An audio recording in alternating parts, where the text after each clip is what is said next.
That's a square button. All right. Hey everyone, Rich Gonzalez and Don Gonzalez here with the Greater St. Louis Association of Umpires.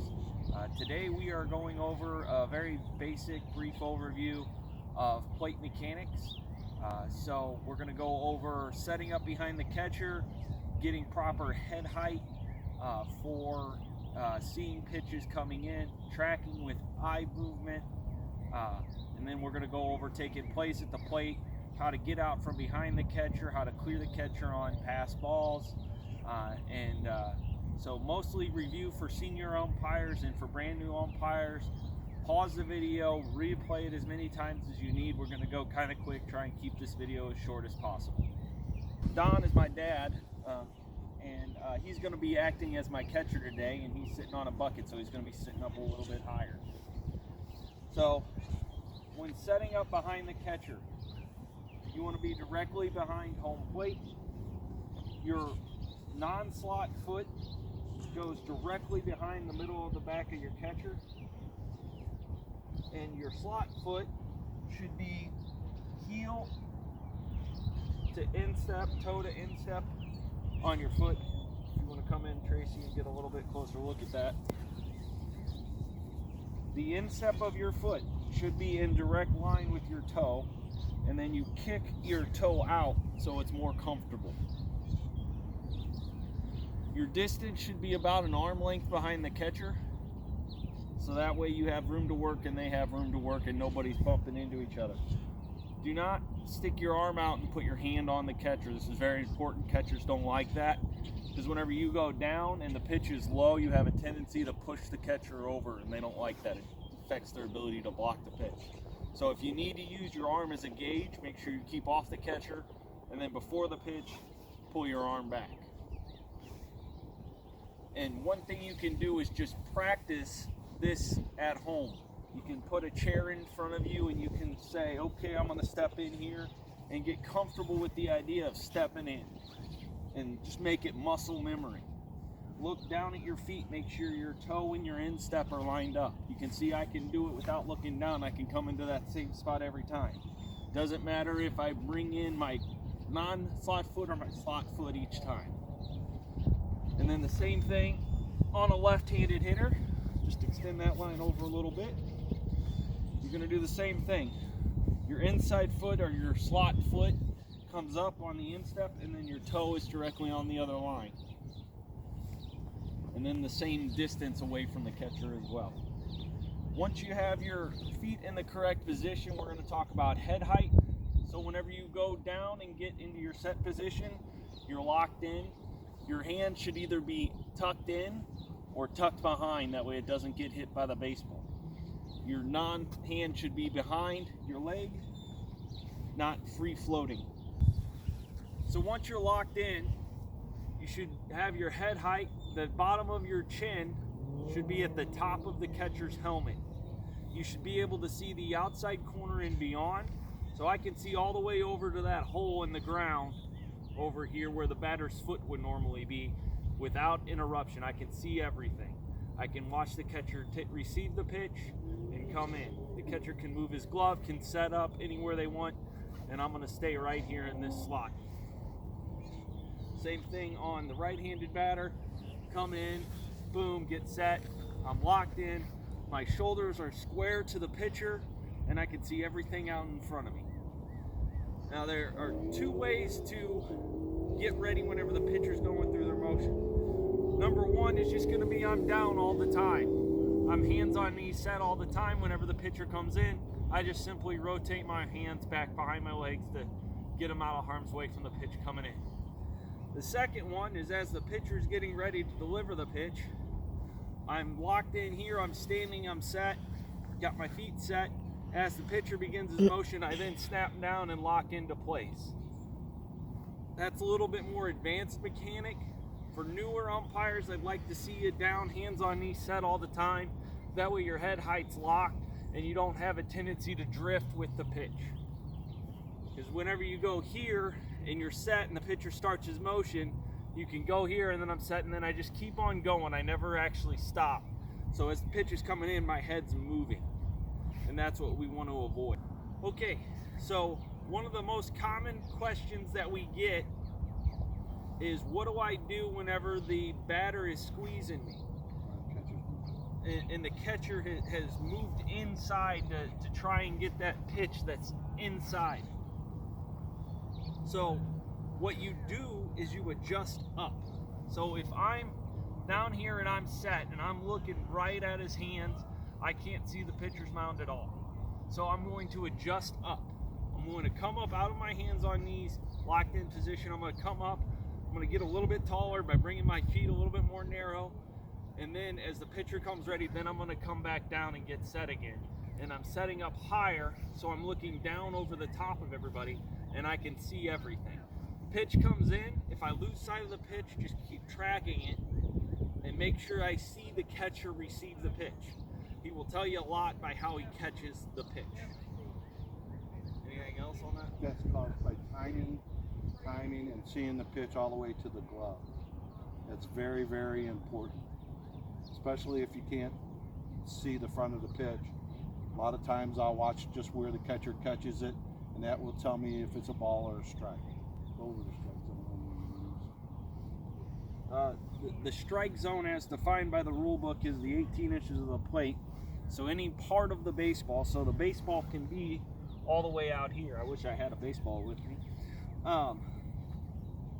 So you also go from the hollow of the knee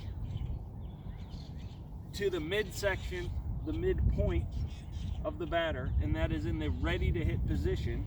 So it's not while they're standing here, it's whenever they're actually down ready to hit. So as the pitch is coming in, they're going to drop their knee. So the strike zone's actually going to drop. So you have to imagine the pitcher and the hitter in this position whenever you're calling the strike zone. So you'll basically be the midpoint, which ends up being right at the bottom of their elbow on their lead arm, to the hollow of the knee, which is all the way down here. So we're going to talk about how to clear a catcher whenever you have a pass ball. It's going to happen a lot with base runners on. You need to be able to move out of the way. So I'm set. Ready? And then you get the pass ball, the catcher goes down to block it, and the ball gets away. So he gets up, you open up, and clear out. So now I'm completely open, and he has all this space to be able to activate and move. Coming your way. Ready? So I'm down, I'm set. We get the pass ball, now it goes the other way. I simply just turn and open up my foot the other way. This is going to happen extremely fast, and it's going to take some practice to get used to it, but it's very easy to clear the catcher. It's one simple motion. You simply come up, clear away. Once he's clear, you take your mask off, and you come towards, if you got to play at the plate, you're coming towards the baseline extended. What do you do whenever you get a pop-up that's straight up? Okay, we're down, we're set, boom, the batter hits the ball straight up. I'm going to take my mask off and clear the catcher. And then as we work our way back towards the fence, I'm working ahead of the catcher to get to the fence, because that's my out of bounds boundary. I'm looking at the catcher to see where he's going. He's going to be moving all around. He can even come towards you, so you have to be able to back away from him. As the ball's coming back down, you have to judge whether the ball hit the fence. So if we're back here along the fence on the backstop, you have to look up and locate the ball and make sure that it does not hit the fence, because if it hits the fence, it's a foul ball by rule. Okay, so we're going to talk about how to get out from behind the catcher on a routine hit, base hit, double, doesn't matter, it's the same motion every time. Ready? So you just stay there. I'm going to start with the left-handed batter and getting out from behind the catcher. I'm going to have him stay put just so you can see how effective this motion is. Normally the catcher on a ground ball is going to get up and move up the first baseline to back up the throw. So just keep in mind. So I'm set, the ball gets hit, I'm going to come up, and the first thing I'm going to do is take my mask off as I come out around, and I'm going to come around the catcher and I'm going to come up the first base line. We're going to do that again from the side. I'm down, I'm set, the ball gets hit, take off my mask, sidestep out, and then I'm clear and I can come around. How far do you go up the line? Going up the line on a ground ball, you got to get to the 45-foot line, which is the halfway marker where the 3-foot running lane starts, and then you stop and set there. Get as close as you can. Yeah, if you don't have the ability to get that far, you want to get as far as you can up the line and stop and set, because you have the responsibility of a pulled foot, a catch no catch where the ball's coming away from your base umpire, a swipe tag on a pulled foot. Those are all things that you're going to have to help out your first base umpire with on plays. On the right-handed batter, it's a little bit easier clearance. I'm down, I'm set, ball's hit, boom, pop up, and I'm out. You're just going to clear the catcher right around them. If you have to, a little sidestep and come right out. Should have plenty of room to work there. Remember, the catcher can come forward.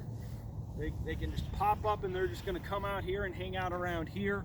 So you have to be aware of their movements and you're going to have to move around. So where do we want to go on a routine hit after we clear the catcher?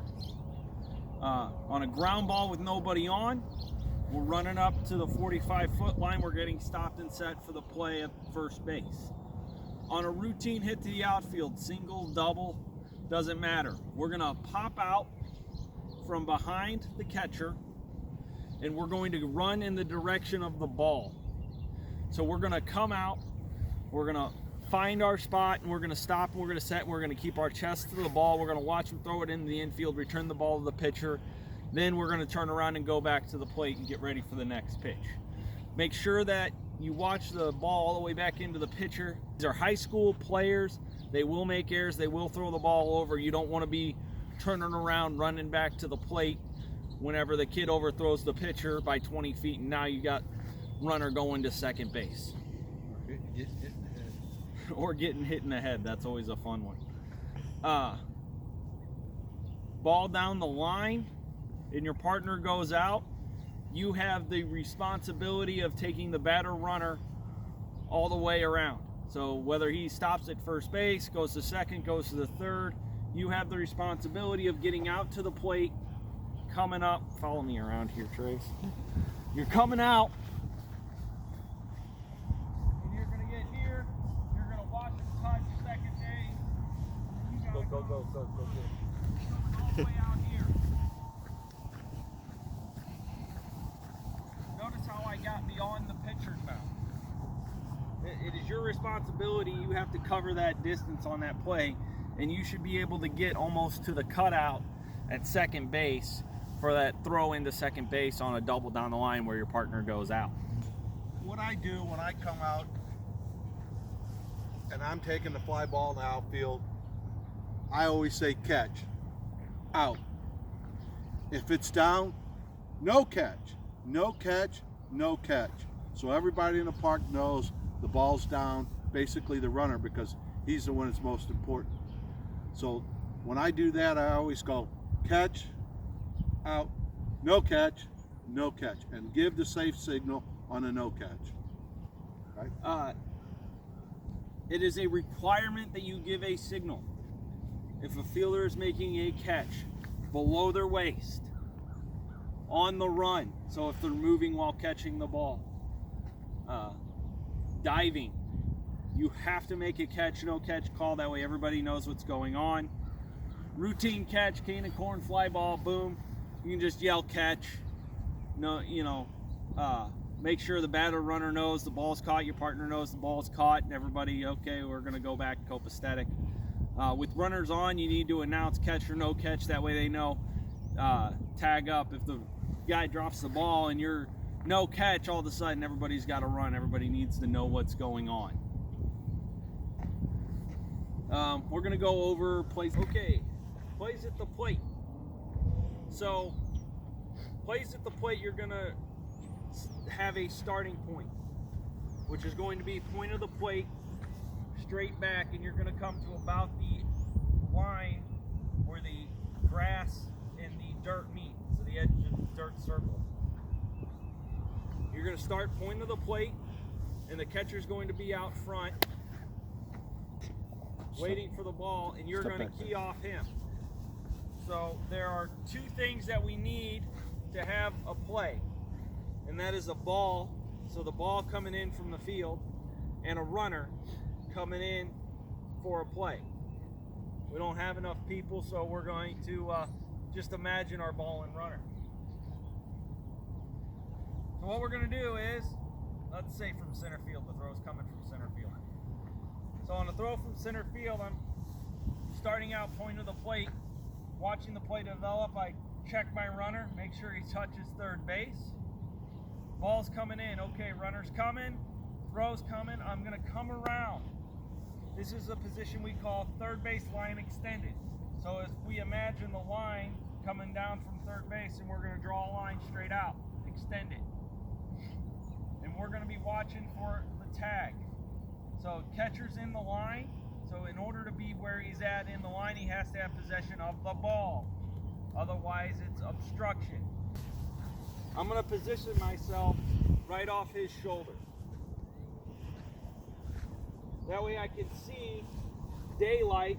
If he's coming in from the tag and he swipes at the runner, I can see daylight between his glove and the runner. That way I know if he's tagged or not. I got the plate right in front of me, and I can see absolutely everything. Come around here right over my shoulder. This is the exact view you're gonna have. You got the catcher with his glove, and you have the runner coming in, sliding in. You have the view of the plate. You're gonna be able to see absolutely everything. Now the other way you can take this is if it's gonna be a collision play. The other way, the other type of play you're gonna have at the plate is gonna be a collision play where the ball is beating the runner by a mile. And so the catcher is in front of the plate blocking it. And what we're going to do in that situation, this is very rare, this is maybe 1% of all plays that you're going to take this position. You're going to come around and you're going to go to first base line extended. So from point of the plate, you watch the play come in, you're developing, oh God, this runner's he's out by 2 miles and he's not stopping. We're going to come around the front of the plate, the first base line extended. Now I can see directly in front of me. I can see the catcher holding the ball, waiting to apply the tag. I'm looking for malicious contact. I'm looking for elbows coming up. I'm looking for a high slide coming in. And I'm watching that runner come in, and I'm watching the tag be applied, making sure that he has a legal slide. No hurdling. And no hurdling in high school. If he hurdles, he's out. This is also a play where a rundown can develop. So in a rundown between, let's go over rundowns as a whole. As rundown develops with one runner, single runner rundown, you're going to split the difference with your base umpire if it's between first and second, or second and home, or home and first and third. I gotta get first out of my line. You're gonna split your difference between home and first and home and third. You're gonna split right down the middle, 45 feet. You're gonna split that coverage. So as a plate umpire, where we get a rundown for some reason between home and first, where the guy's bouncing back and forth, I'm gonna take the first half of it. My base umpire is gonna take the second half of it. Where you run down between third and home, you're going to split the difference with your partner. So single runner only. You're going to come out here, and the runner is going to be out here.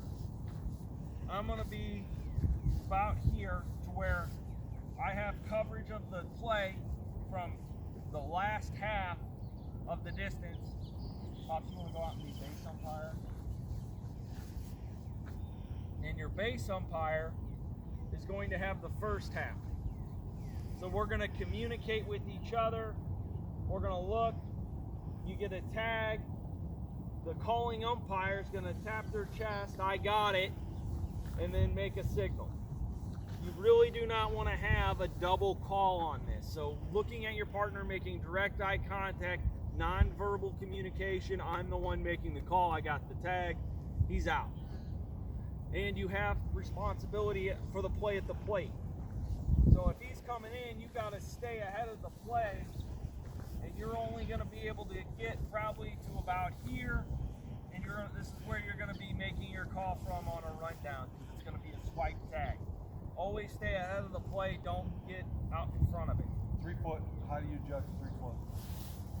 On swipe tags, it's more than a step. Well, usually it's the length of the arm, 3 foot. Yeah.